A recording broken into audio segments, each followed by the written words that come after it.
今天我们要聊的这个古墓有点特别，它的发现是因为农民浇灌农田给意外浇出来的。当考古专家赶到现场，却发现这是一座前所未见的怪墓，墓里竟好端端地摆着一桌1000多年前的饭菜，而且墓室没有棺材，主人的尸骨竟藏在一个又一个神秘的人偶中，还有1000年前的古巴比伦壁画，诡异的铜丝网衣，种种谜团背后究竟隐藏着什么奥秘？这座神秘古墓就是被中国政府列入100年100大考古发现之一的河北宣化下八里辽代墓葬群，一座尘封了近1000年的地下神秘王国。话不多说，今天眼见古今，就来满足大家的好奇心，一起走进这座地下豪宅，看看1000年前的古代富豪墓里究竟藏着什么秘密。故事的起因要从1989年的春天说起。河北省张家口市宣化区的下八里村，村民杨贵富和同伴在自家农田进行春季灌溉，眼看着田里蓄满了水，怪事却发生了。平整的田中央毫无征兆地出现了2个巨大的漩涡，满满一田水像是被地下什么东西张开大口猛吸一般，急速旋转下沉，很快便不见了踪影。杨贵富壮着胆子上前查看，发现地面已经被水冲出了2个大坑，坑底似乎有砖砌的痕迹。这个发现立刻被上报给了当地文物保护部门。考古队的专家们火速赶到现场，当队里的考古专家看到坑底暴露出的彩绘砖砌木门时，心中猛地一震。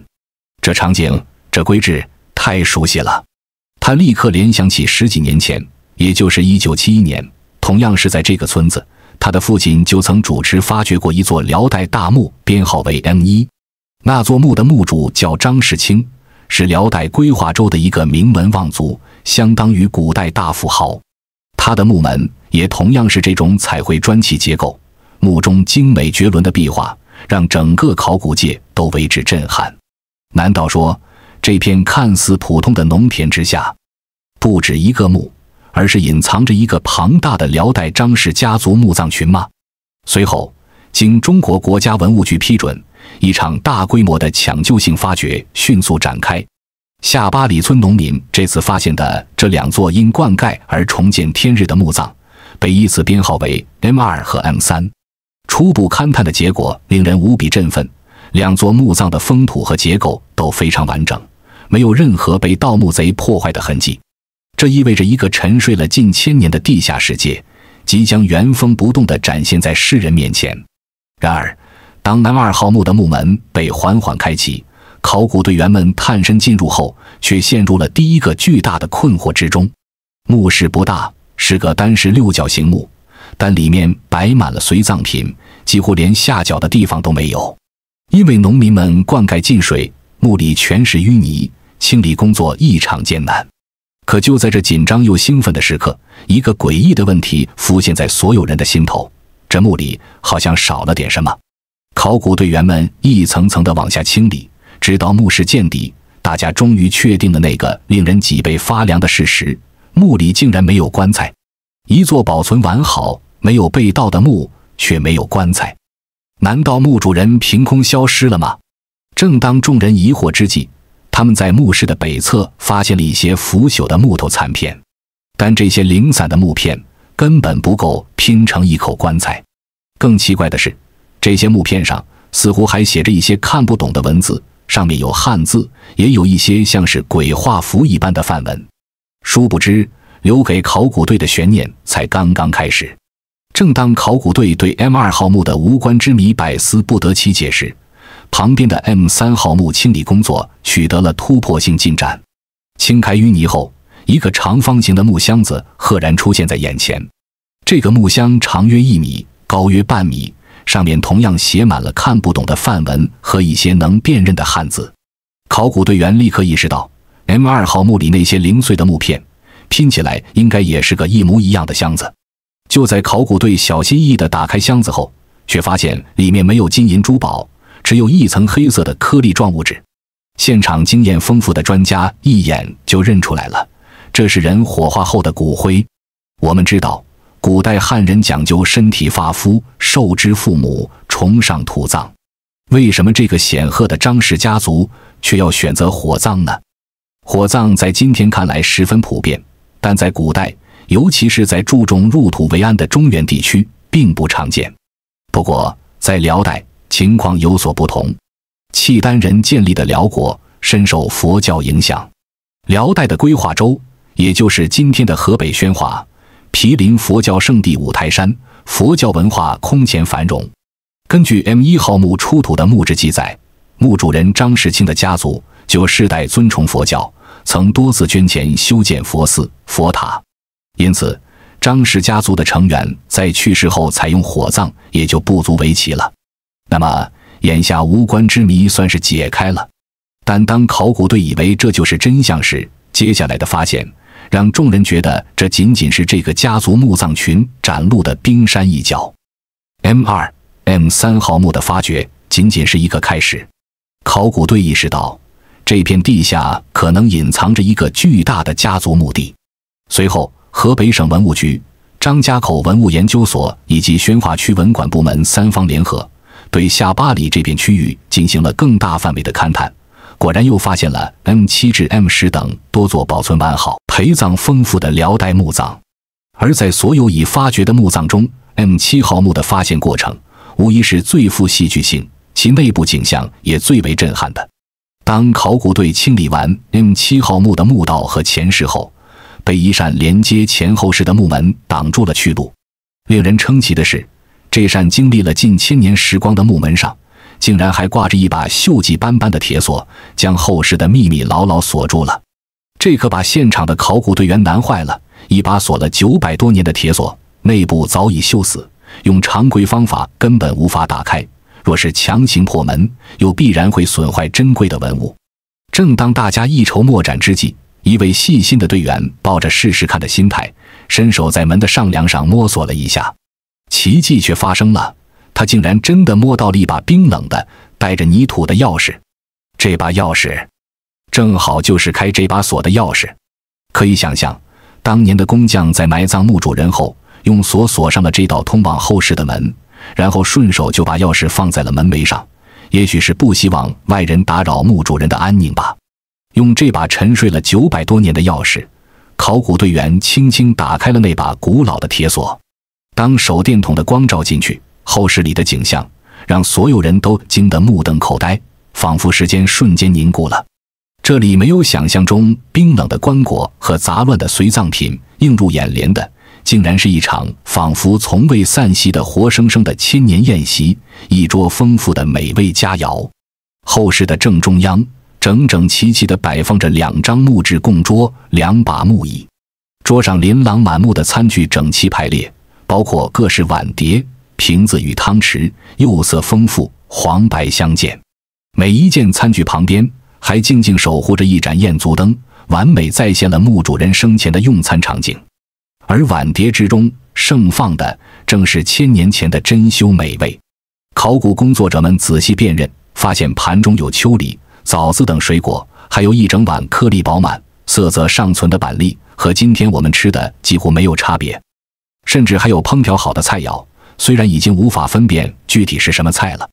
最令人难以置信的是一串葡萄，这串葡萄虽然已经完全干瘪，但形态完整，连果柄都清晰可见。要知道，在以往的考古发现中，最多只发现过葡萄籽，而这样一整串保存了近1000年的辽代葡萄实物，是迄今为止中国国内的唯一一例。此时，一个巨大的问号出现在了所有人的脑海里：为什么这样一桌丰盛的、极易腐烂的食物，能在地下埋藏近1000年而不朽？在交通和保鲜技术都极不发达的古代，这串在宣化本地所产的葡萄是如何在地下埋藏近1000年而形态不腐的呢？专家们推测，这与墓葬独特的地理环境有直接关系。墓室内部湿度极高，几乎是一个恒温恒湿的天然保鲜库，水汽凝结在器物表面，隔绝了空气，才造就了这样的考古奇迹。除了美食，墙角还静立着一个鸡腿形状的瓷瓶，瓶口密封完好。后经国家文物鉴定中心检测，里面竟然还存有900多年前用葡萄酿造的果酒。这瓶辽代葡萄酒的发现，直接改变了中国葡萄酒酿造时只见文献不见实物的状况，令考古队视若珍宝。因为它对研究中国古代葡萄种植和酿酒技术时具有里程碑式的意义。除了这桌千年盛宴，墓室里还有许多有趣的发现。墙角的木榻上摆放着小巧的木质衣架、梳妆台，甚至还有一个小小的马桶模型。墓室的壁画上画着正在散乐的伶人，画着正在烹茶的茶道场景。这一切都极力地在还原一个真实的生活空间。整个场景仿佛墓主人只是刚刚离席，一切都被时间按下了暂停键。一桌千年不腐的饭菜，一杯千年不朽的美酒，让人不禁好奇他们是为谁准备的。这位墓主人究竟是何方神圣呢？在宴席后方的砖砌棺床之上，考古人员找到了答案，但这个答案却带来了更大的谜团。因为棺床上没有棺材，只有一个与 M2、M3 号墓类似的柏木棺箱。当工作人员小心翼翼地打开棺板，棺箱内首先映入眼帘的并非骨灰，而是2套穿戴整齐的衣物残片。这2具草人穿着整齐的鞋帽和衣物，一具戴着斧头，看样貌应该是一名男性，另一具则头簪木梳，应为女性。然而由于年代久远，加上开棺后氧气进入，这些衣物和草人瞬间就开始腐朽。考古人员只来得及抢救下一小片衣物残片，大部分都在顷刻间化为了灰烬。幸运的是，当时珍贵的影像资料记录下了这惊人的一幕。通过对棺箱内灰烬的提取和研究，考古人员发现墓主人火化后的骨骼残片就被粘贴在这2具草制人偶的躯体内。从穿着打扮判断，这代表的应该是一男一女2位墓主人。这又是一种全新的令人大开眼界的葬俗。同属一个家族墓地，为什么有的用木箱直接装骨灰，有的却要费尽周折地绑在草人身上，还要摆上永不散席的宴席？这种闻所未闻的安葬方式再次刷新了考古专家们对于辽代丧葬习俗的认知。然而这仅仅是张氏家族诡异葬俗的冰山一角，更令人震惊也是解开最终谜团的发现还在后头。因为接下来在张氏家族墓地约500米的地方，村民在为建筑工地取土时再次发现了奇特的地下石条。经过勘探，考古队确认了这是一个全新的辽代墓葬区，此地被编号为2区，其墓葬结构也与张氏家族的砖石墓不同，它们是石条垒砌而成。在一座编号为2区M1且已被严重盗扰的墓中，考古人员有了颠覆性的发现。墓室中一片狼藉，赫然出现的盗洞令在场的工作人员无不扼腕叹息。首先引起专家注意的是大量散落在地的铜丝残片，这些铜丝被精密地编织成6边形的网筒，层层相连。专家很快判断出，这是一种被称为铜丝网络的特殊葬具，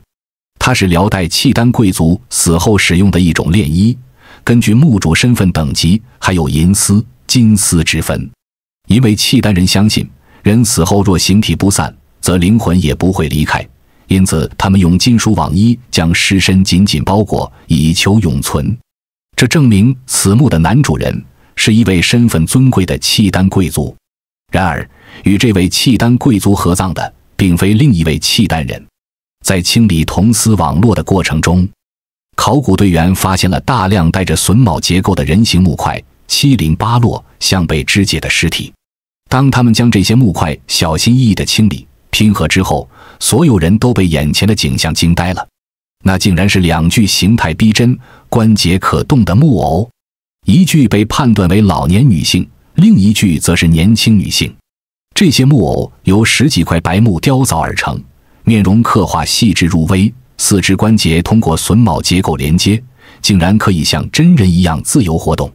更惊人的是，当考古队员抬起那具老年女性木偶时，发现她的背部是中空的，可以打开，里面赫然可见尚未完全腐朽的人类骨灰。经过专家们的研究发现，原来这种木偶在考古学上被称为真容木偶像，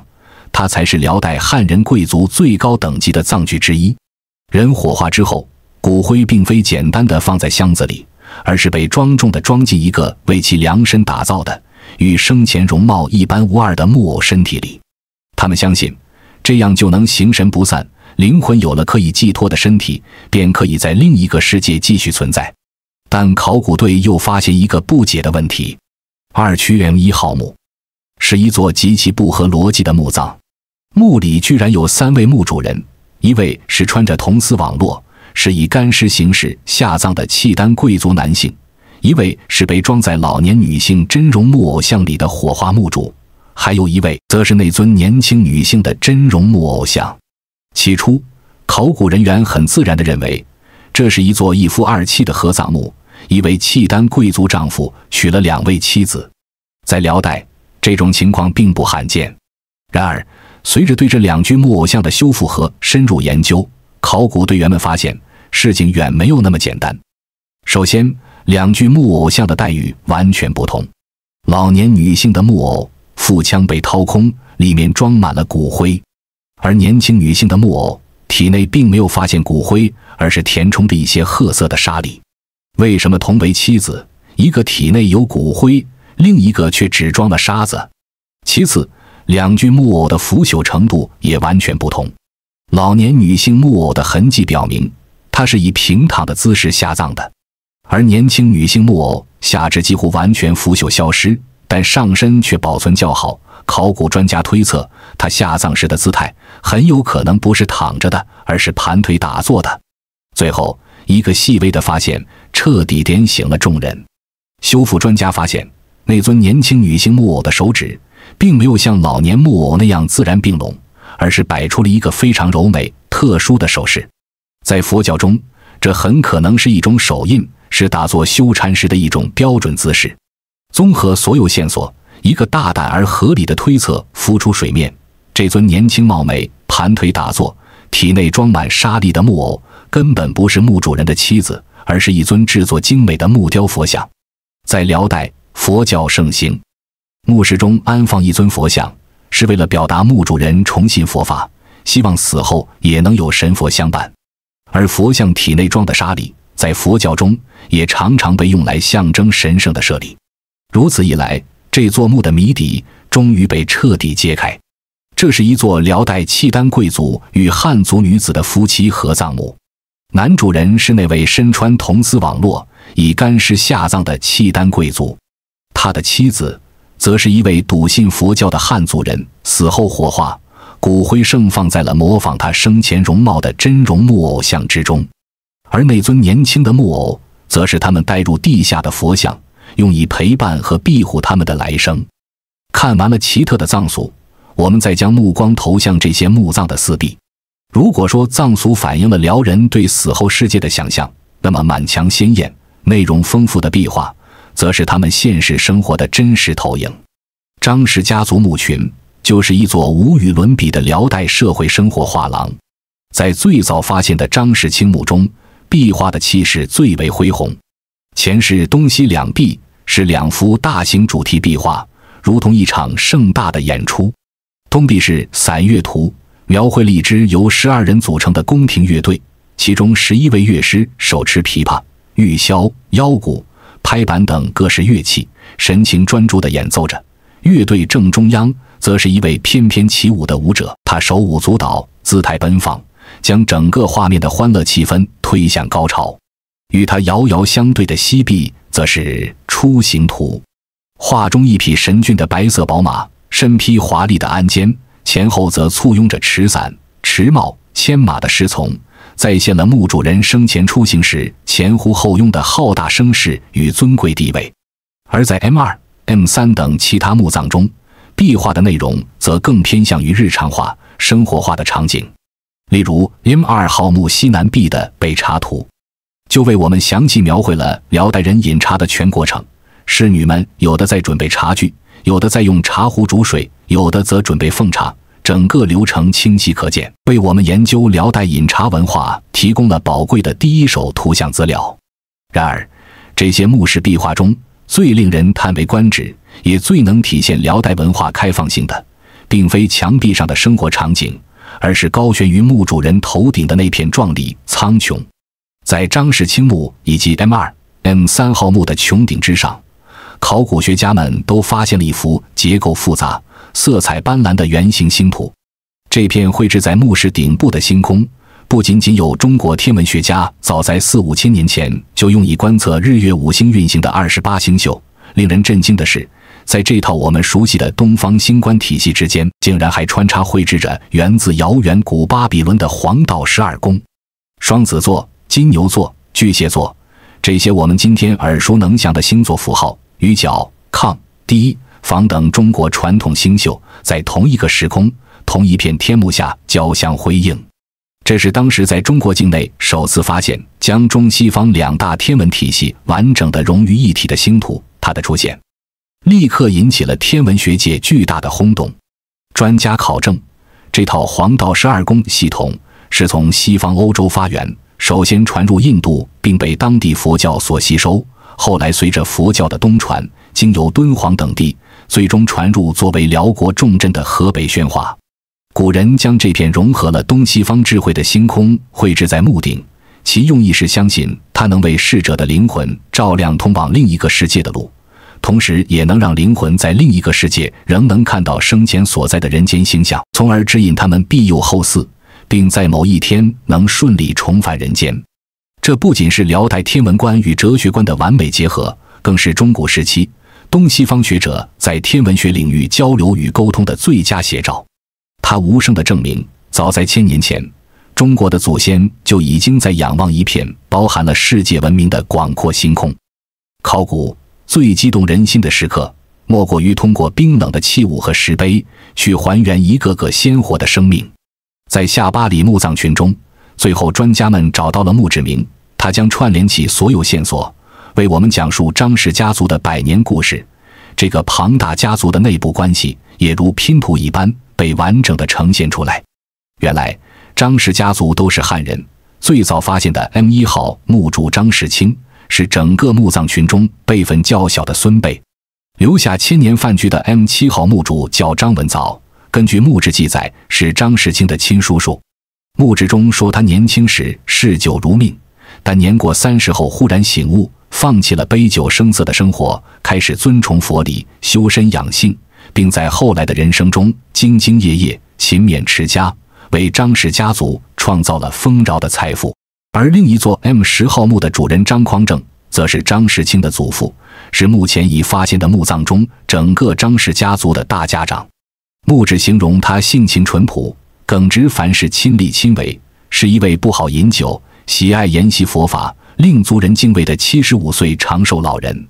张世清长大后在辽国官场功成名就，为了光耀门楣，彰显孝道，他特意将早已安葬在别处的祖父张匡正和叔叔张文藻迁葬到了下巴里这片风水宝地，最终形成了我们今天所看到的这个规模宏大、几代同堂的家族墓葬群。张家的墓志铭不仅为我们构建了家族谱系，更揭示了他们财富的来源和他们的信仰根源。墓志铭中多次提到，张氏家族富于财，好礼佛。他们一方面经商做官，积累了大量财富，另一方面他们将这些财富大量用于佛教活动，修建寺庙，供养僧人。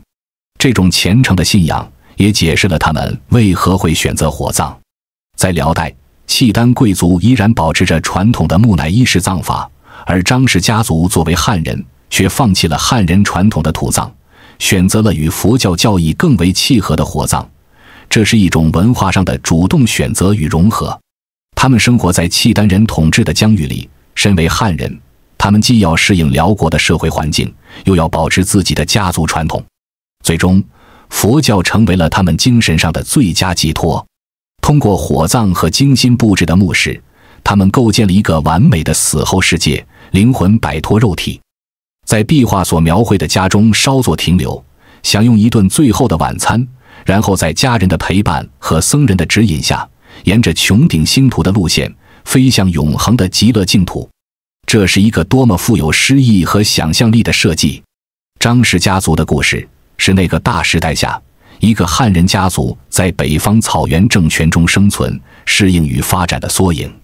他们用自己的方式诠释了生命与死亡，融合了汉、契丹、佛三种文化，最终创造出了这样一座独一无二的地下世界。从1971年张氏清人1号墓的首次发现，到1989年因灌溉引发的考古大会战，再到1998年2区墓地的惊人发现，宣华夏巴里辽代墓葬群的发掘与研究，前后跨越了近半个世纪。如今，那些从墓葬中出土的、穿越了1000年的木质文物，包括那2具作为国家一级文物的真容木偶像，经过文物修复专家的妙手回春，以修旧如旧的原则重获新生，静静地陈列在博物馆的库房中，向世人讲述着那段波澜壮阔的历史。谁又能想到40多年前，农田里2个不起眼的漩涡，竟会牵扯出一个如此规模宏大、内涵丰富的地下王国？历史就是这样，总在不经意间为我们打开一扇通往过去的窗，让我们得以窥见那些早已逝去的岁月与文明。好了，今天视频就讲完了，但历史的迷雾仍有许多尚未散去。张氏家族的墓地是否还有未被发现的成员？那些壁画上的人物是否还有更多不为人知的故事？这些都有待我们未来的继续探索。感谢大家的收看，我们下期视频再见。